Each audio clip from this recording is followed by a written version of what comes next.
famous book, Seven Habits of Highly Effective People, right? Written by Stephen Covey, right?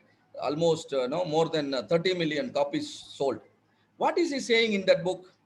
I hope most of you could have read this book.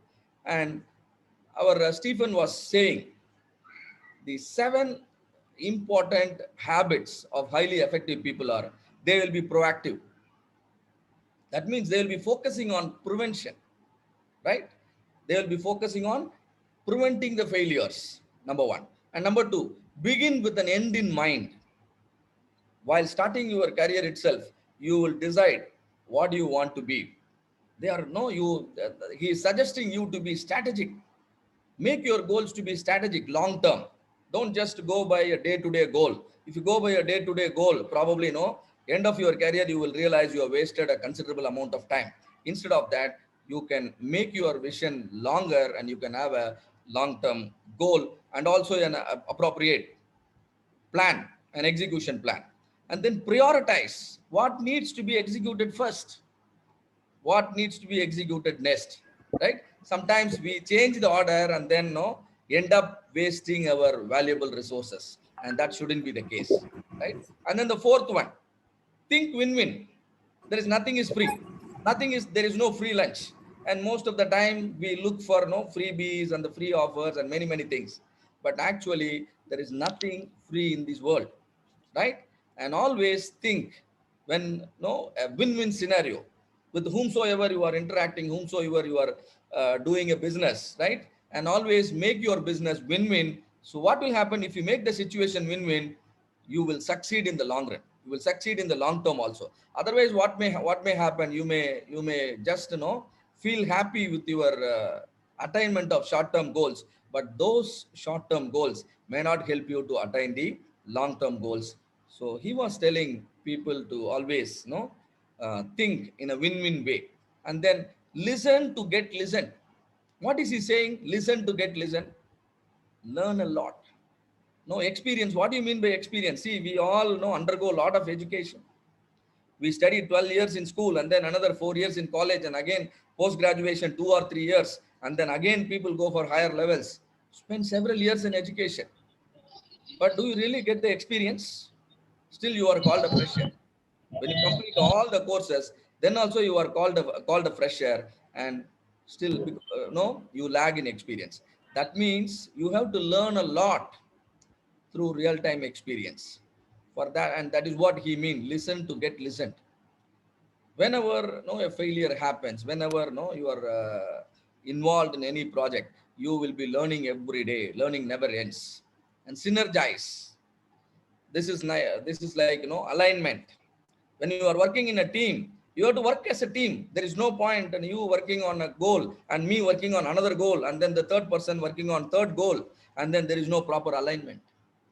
Do you think as a team we will succeed? It's difficult, right? And in organization, it is everything is a teamwork. Just one person really cannot move the organization. If at all it happens, he will not be able to sustain it. And so he is suggesting the another important habit is to synergize. And then the seventh one, what is he suggesting? Sharpen the saw. What do you mean by sharpen the saw? That means the market is ever changing. Some of the big giants, they are kicked out of the market because they are not ready to face the challenges. And similarly, as entrepreneurs, as managers, as freshers, all of us face a lot of challenges, particularly in the initial stages of our career. We know the challenges are really huge and then we find it difficult to manage. So we need to continuously look at the market and make us really ready. For freshers, I would say you need to be job ready. And for those of you who are already working in your organization, you need to be business ready. What do you mean by business ready? You produce business results for your organization. Keep on producing excellent business results for your organization. Organization will see you as a leader, right? And these are the 7 points which he talks about in his book, which was sold more than 30 million copies in numbers. And I am going to put everything in just two words, two skills. All these things will certainly be included in that. I'm consolidating all the points which our Stephen has suggested. You need to be very good in problem solving. Tell me honestly, are we not facing problems every day, every minute, day in and day out? All of us are now living with the problems, be it our in our personal life or be it our business professional life. We come across several problems. We need to know how to solve problems. A leader is one who effectively handles failures, not the one who celebrates success is called a leader. The one who actually handles and then solves the failures, he is called the leader. So problem solving is the main skill, right? And number two, when you are actually solving problem or helping organization, helping clients, or dealing with your vendors, suppliers, how do you take decision? Your decision makes the big difference. You take right decision, your projects will lead to no fantastic results. You take wrong decision, your projects will fail to produce the results expected. So decision making decides whether you succeed or fail. So all these seven, to put it in consolidated, I will say, it is your problem solving and decision making ability. It is your problem solving and decision making skill which will ensure you turn out to be a very good leader in any organization. No matter whether you are a student studying today, you are a fresher seeking a job today, you are a part of a company, already you are a manager, are you a leader? You need to really work on this. That is the main one single reason working professionals join Six Sigma training program, because at a later stage of the career they realize people have after the age of even after gaining experience around 10 to 20 years, they realize they need to be systematic in the in their day to day business activities.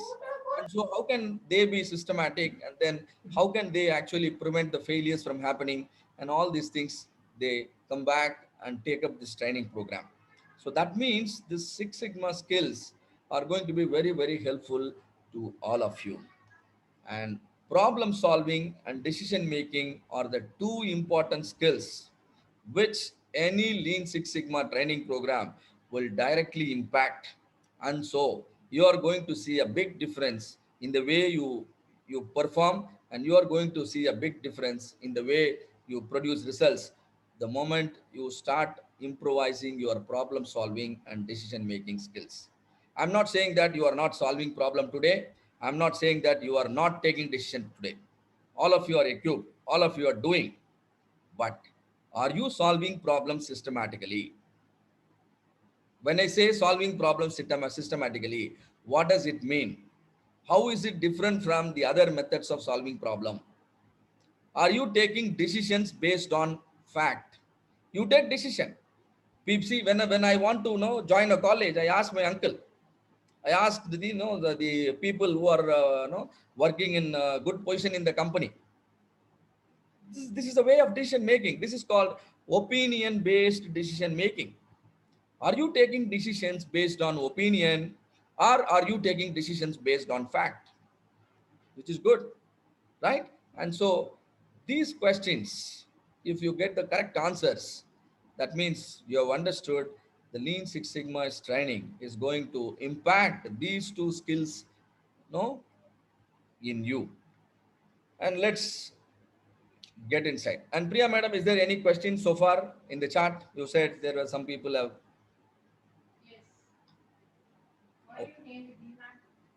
Why you named DMAC as doctor's methodology? Okay, I will explain that. Please reserve that question. Right, that's going to be a 15 minutes answer. Yeah, that's it. Thank you so much. So let me move on.